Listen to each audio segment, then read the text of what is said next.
Current షాకుల మీద షాకులు ఇస్తున్నారు. ఈ వార్తని సాక్షి రాయల, ఆంధ్రజ్యోతి కాకపోతే లోకల్ ఎడిషన్స్లో రాస్తున్నది.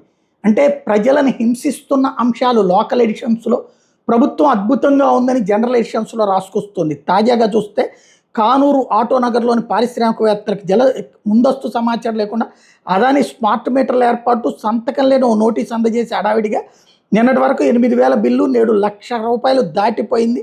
స్మార్ట్ మీటర్లు ఏర్పాటు చేయడం మీద పారిశ్రామికవేత్తలు ఆగ్రహం వ్యక్తం చేస్తున్నారు. కానూరు ఆటోనగర్లోని పారిశ్రామిక యూనిట్లకు అదాని సిబ్బంది నెల రోజుల కింద బలవంతంగా స్మార్ట్ మీటర్లను బిగించింది.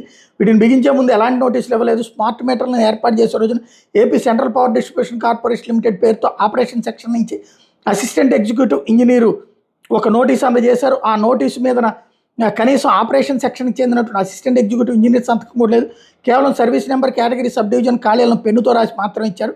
ఆ నోటీసులో మీ సర్వీస్ నెంబర్ ఇట్లా మార్చేసామని చెప్తూ ఫైనల్గా ఉమ్మడి కృష్ణా జిల్లాలోని పారిశ్రామిక యూనిట్లకు ఎలాంటి ముందస్తు సమాచారం ఇవ్వకుండా అదాని సిబ్బంది ఏం బెటర్, అది అదానికి వాళ్ళకి సంబంధించినటువంటి అవి ఇక్కడ వీళ్ళే పెడతారు డిపార్ట్మెంట్ వాళ్ళు. అది చివరికి అదాని మీద తోసేసి ప్రభుత్వం కరెక్ట్ అని చెప్పేటటువంటి నాటకం అనమాట వీళ్ళు. ఓవరాల్గా వచ్చేటికి స్మార్ట్ మీటర్లతో దోచేస్తున్నారన్నది ఆంధ్రజ్యోతిని టచ్ చేస్తూ అది అదాని మీదకు తోసే ప్రయత్నం చేస్తోంది.